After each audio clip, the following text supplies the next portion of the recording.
मिर्ची भजिया वाले और समोसे वाले की लड़ाई। कोटलपुर नाम के गांव में श्याम नाम का पकौड़े वाला रहता था। वह पूरे शहर में मशहूर था और बहुत स्वादिष्ट पकौड़े बनाता था। उसके ठेले पे लोग दूर दूर से पकौड़े खाने आते थे। रमन नाम का समोसे वाला उससे बहुत जलता था। श्याम का धंधा तो बढ़ता ही जा रहा है, मेरे समोसे कोई नहीं खाता, क्यों ना मैं श्याम के पास ही अपना ठेला लगा लूं ताकि उसके ग्राहक मेरे ठेले पे भी आ जाएं। रमन ने ऐसा ही किया और अपना ठेला श्याम के ठेले के साथ लगा दिया। श्याम को ये देखकर बहुत गुस्सा आ गया। रमन, तू यहाँ क्यों आया है? अपनी जगह पर वापस जा। क्यों जाऊं? मेरा ठेला, मेरी मर्जी, और वैसे भी यह जगह ना तेरी है ना मेरी, यह तो सरकारी है। श्याम को यह सुन गुस्सा आ गया और दोनों एक दूसरे से दुश्मनी करने लगे। एक दिन एक ग्राहक वहाँ पर आया। भाई, एक समोसा देना। अरे इधर आओ, समोसे से ज्यादा पकौड़े अच्छे होते हैं, ये लीजिए पकौड़ा। नहीं नहीं, आप समोसे ही लीजिए, ताजा है। नहीं नहीं, यहाँ आइए, मैं आपको मुफ्त में एक और पकौड़ा देने को तैयार हूँ। दोनों की लड़ाई सुनकर ग्राहक परेशान हो जाता है। अरे तुम दोनों आपस में लड़ते रहो, मुझे किसी से कुछ नहीं खरीदना। श्याम और रमन की आपस की दुश्मनी देख ग्राहक गुस्सा होकर चले जाते हैं और किसी की भी बिक्री नहीं होती। काफी दिन ऐसे ही चलता रहता है। यह देख एक दिन रमन का बेटा कहता है, पिताजी पिताजी, आजकल आपके समोसे बिकते नहीं हैं। आपकी और श्याम पकौड़े वाले की लड़ाई में आप दोनों का ही नुकसान हो रहा है, क्यों ना आप दोनों बैठकर आपस में बात कीजिए। अपने बेटे की बात सुन रमन ने श्याम के पास जाकर इस बारे में बात की। अरे श्याम भाई, अगर हम ऐसे ही लड़ते रहे तो दोनों का धंधा बंद हो जाएगा। और रमन, मैं भी यही सोच रहा हूँ, क्यों ना हम मिलकर काम करें। और अगले ही दिन दोनों ने अपने दोनों ठेलों को साथ लगाकर उस पे लिखा, रमन समोसा और श्याम पकौड़े वाले की दुकान। इस तरह दोनों ने मिलजुल कर काम करना शुरू किया। अब ग्राहक भी खुश और वो दोनों भी खुश। जादुई चिकन मशीन। राम और कमल दो सगे भाई थे। वो दोनों श्यामपुर गांव में अपने माता पिता के साथ रहा करते थे। उनके पिताजी का अंडों और मुर्गियों का कारोबार था। जैसे ही राम और कमल बड़े हुए, वैसे ही उनके माता पिता ने उन दोनों की बड़े धूमधाम से शादी की। राम की बीवी का नाम था कमला और कमल की बीवी का नाम था विमला। राम की बीवी कमला व्यवहार की बहुत अच्छी थी। उसने घर में आते ही घर का सारा काम संभाल लिया। वो सुबह जल्दी उठकर अपने सास ससुर की सेवा करती, घर का सारा खाना बनाती और कमल और उसकी बीवी के लिए भी खाना बनाया करती थी। लेकिन दूसरी ओर कमल की बीवी विमला बहुत ही सुस्त और चालाक थी। वो बड़ी चालाकी से कोई न कोई बहाना बनाकर घर के काम टाल दिया करती थी। कमला दीदी, जरा मेरे लिए भी खाना बना दो ना, मेरे सर में बहुत दर्द है। हाँ हाँ बिमला, मैं बना देती हूँ, ला तेरे सर पे बाम मल देती हूँ। इस तरह से कमला ने अपनी सेवा भाव से सभी का दिल जीत लिया था। धीरे धीरे राम और कमला ने मेहनत करके अपने पिता के कारोबार को काफी आगे बढ़ा दिया था। ये देखकर विमला बहुत जलने लगी। एक दिन उसने कमल से कहा, अजी मैं तो कहती हूँ बाबूजी से कहकर हिस्सा बंटवारा करवा लो, नहीं तो भाभी ना पूरा हिस्सा खा जाएगी और हम काम करते रह जाएंगे। कमल अपनी बीवी की बातों में आ जाता है और अपने पिता से कहता है, पिताजी बहुत हुआ, मुझे अपने कारोबार में अपना हिस्सा चाहिए। क्या कहते हो बेटा, हिस्सा लोगे? परिवार से अलग रहोगे? हाँ पिताजी, इसमें बुरा ही क्या है? ठीक है, जैसी तुम्हारी इच्छा। राम कमल के पिताजी घर का बंटवारा करने के लिए दोनों से कहते हैं, लेकिन पिता की बात सुनकर राम कहता है, पिताजी आप ये क्या बात कर रहे हैं? इस घर का बंटवारा कभी नहीं होगा। मैं तो कहता हूँ कमल को अगर मुर्गियों का कारोबार और एक घर चाहिए तो आप उसे दे दीजिए। मैं और कमला गांव के बाहर वाले मकान में रह लेंगे। शाबाश बेटा, मुझे तुझसे यही उम्मीद थी। और अगले ही दिन राम और कमला घर छोड़कर गांव के बाहर वाले मकान में रहने के लिए चले जाते हैं। ये देखकर विमला और कमल बहुत खुश होते हैं। राम और कमला जैसे ही पुराने मकान की सफाई करने लगते हैं, तभी कमला को वहाँ एक बोतल मिलती है। कमला जैसे ही उस बोतल की सफाई करके उसका ढक्कन खोलती है, तभी उसमें से एक जादुई आत्मा निकलती है। ये देखकर कमला डर जाती है। डरो मत कमला, मुझे एक शैतान जादूगर ने इस बोतल में बंद कर दिया था। तुमने मुझे आजाद किया है, मैं तुम्हारा बहुत शुक्रगुजार हूँ। ऐसा कहते ही उस आत्मा ने हवा में हाथ हिलाया और देखते ही देखते वो पुराना मकान एक नए अच्छे मकान में बदल गया और साथ में ही एक बहुत बड़ा पोल्ट्री फार्म भी बन गया, जहाँ पर की मॉडर्न टेक्निक की मशीनें लगी हुई थी और खूब सारे अंडे और मुर्गियां भी थी। ये देखकर कमला बहुत खुश हुई और यहाँ पे विमला और कमल ने अपने बुरे व्यवहार के कारण सारा व्यापार चौपट कर दिया। कमल को अपनी गलती का एहसास हो चुका था। उसने जाकर अपने पिता और अपने बड़े भाई से माफी मांगी और दोनों भाई फिर से इकट्ठे होकर रहने लगे। बांस की गन्ने का रस निकालने वाली मशीन। कासना गांव में गन्ने की खूब पैदावार हुआ करती थी। वहाँ के गन्ने बहुत रसीले और मीठे थे। वहाँ के लोग गन्ने की फसल होने पर उसका रस निकालकर उससे गुड़ और शक्कर बनाया करते थे। गांव के सभी लोग खुशहाल थे, लेकिन उनकी एक ही समस्या थी, वो थी गन्ने का रस निकालने वाली मशीन, जो कि गांव में सिर्फ मेहुल चौधरी के पास थी। और फसल कटने के समय लोग मेहुल चौधरी के पास जाकर उसकी मशीन में गन्ने का रस निकाला करते थे, जिसके बदले वो लोगों से पैसे लिया करता था। गांव में गन्ने की पैदावार बढ़ने के कारण मेहुल चौधरी का लालच बढ़ता ही चला गया और उसने लोगों से गन्ने का रस निकालने के ज्यादा पैसे वसूलने शुरू कर दिए। एक साल फसल कटने के बाद सभी गांव वाले मिलकर मेहुल चौधरी के पास गए। सभी लोगों को इकट्ठा देख मेहुल चौधरी ने उनसे पूछा, अरे क्या बात है, सब लोग क्यों आए हो यहाँ पे? गन्ने लेकर नहीं आए? रस नहीं निकलवाना है क्या?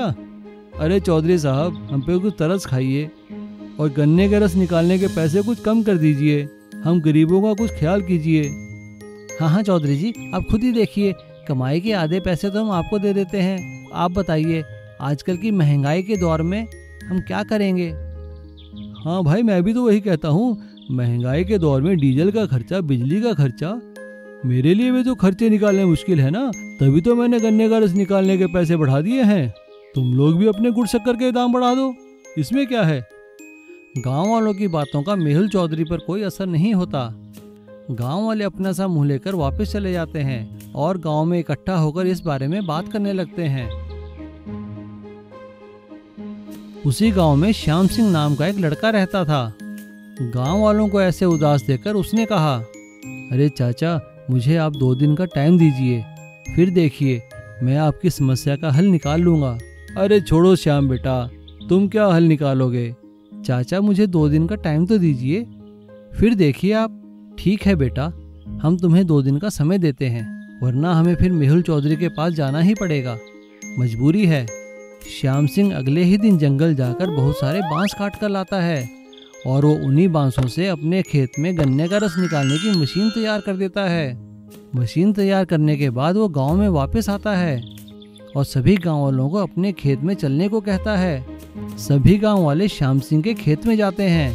सरपंच जी, ये देखिए गन्ने का रस निकालने की मशीन। गांव के सरपंच और बाकी लोग उस मशीन को देखकर हैरान हो जाते हैं, लेकिन सरपंच हंसते हुए कहता है, अरे बेटा, मशीन तो ठीक है, लेकिन गन्ने का रस निकालेंगे कैसे? ये चलेगी कैसे? सरपंच की बात सुनकर श्याम सिंह मुस्कुराने लगता है और अपने बैलों को एक बांस के डंडे से मशीन के साथ बांध देता है और उन्हें गोल गोल घुमाने लगता है। बैलों के घूमते ही मशीन चलने लगती है। श्याम सिंह उसमें गन्ने डालता है और उस मशीन से ताज़ा ताज़ा गन्ने का रस निकलना शुरू होता है। यह देखकर गांव वाले बहुत खुश होते हैं। अब श्याम सिंह गांव वालों की मदद से गांव में 4 वैसे ही गन्ने का रस निकालने की मशीनें लगा देता है और इधर मेहुल चौधरी अपना सिर पकड़कर बैठ जाता है, क्योंकि अब उसके पास कोई भी गन्ने का रस निकालने नहीं आता और उसकी मशीनें जंग खाकर गल जाती हैं। इसीलिए कहते हैं, किसी की परिस्थिति का नाजायज फायदा नहीं उठाना चाहिए। लालची प्याज वाला। एक गांव में एक किसान रहता था जिसका नाम था रवि। वह बहुत लालची था। वह सब्जी उगाकर शहर जाकर बेचता था। एक दिन उसने सभी किसानों को बुलाकर कहा, इस बार कोई टमाटर नहीं उगाएगा। अगर हम सिर्फ टमाटर ही उगाएंगे तो बेचेंगे क्या? मैं तो टमाटर नहीं उगाने वाला और आपको भी यही सलाह दूंगा कि टमाटर मत उगाइए। और फिर वह खुद टमाटर उगाकर बोरियों में लादकर शहर चला जाता है। अरे आज कौन सी सब्जी उगाई है रवि? टमाटर उगाए हैं, दाम है 700 रुपए किलो। इतना ज्यादा? थोड़ा तो कम कर दे। अरे क्या मुझे नहीं पता तुम इसे कितने में बेचोगे? आज सिर्फ टमाटर ही है मेरे पास, तुम्हें लेने ही पड़ेंगे। व्यापारी ने लाचार होकर पैसे दे दिए। घर पर रवि की पत्नी ने उससे कहा, आप तो बड़े ही चालाक हो जी। किसानों को तो टमाटर उगाने के लिए मना कर दिया और खुद मुनाफा बचा लिया। एक औरत खिड़की से यह सब सुन लेती है। वह जाकर किसानों को सब बताती है। अरे सुनो सुनो भाइयों, रवि तुम्हारे साथ धोखा कर रहा है। खुद तुम्हें टमाटर बेचने से मना करके खुद सभी टमाटर शहर जाकर बेच रहा है। जानते हो उसने अपनी खेती टमाटर की ही की है। इतना बड़ा धोखा? वो किसान है इसलिए हमने उस पर भरोसा किया। हमें उसे सबक सिखाना ही चाहिए। तभी सूट बूट पहने एक आदमी आता है और कहता है, मैं कृषि विभाग का अधिकारी हूँ। आजकल प्याज में मिलावट होने की खबर आई है, इसलिए मेरी सलाह यही है कि इस बार प्याज ना उगाएं। आप तो हमारे लिए भगवान हैं। आप जैसा ईमानदार अधिकारी हमने नहीं देखा। यह कहकर सारे किसान हंसने लगे।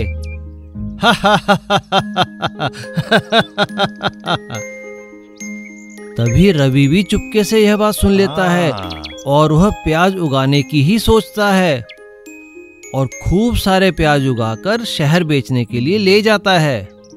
फिर रवि प्याज की बोरियां लादकर शहर जाता है। अरे रवि, अगर प्याज लाए हो तो जाओ और फेंक दो, लेकिन यहाँ मत फेंकना, नहीं तो बदबू आएगी। फिर रवि ठेले पे प्याज बेचने जाता है, लेकिन कोई लेने नहीं आता। यह देखकर रवि अपना सिर पीटने लगता है। तभी वहाँ किसान आते हैं और उससे कहते हैं, तुमने हमें धोखा दिया था ना? हाँ। अब उसी धोखे की वजह से तुम खुद भुगतो। हमारा नुकसान होता है तो हो जाए, लेकिन तुम्हारा नुकसान तो होना ही चाहिए। तुम लालची और धोखेबाज हो। यह कहकर सभी लोग उसे पीटने लगते हैं और रवि लंगड़ाता हुआ घर चला जाता है। सीख, किसी का नुकसान करने का हमें कोई अधिकार नहीं है। चंदन एक बहुत अच्छा लड़का था। वो अपने माता पिता के साथ एक गांव में रहा करता था। शहर में वो पढ़ने के लिए जाया करता था। अचानक उसके पिता का स्वर्गवास हो जाता है और उसकी पढ़ाई छूट जाती है।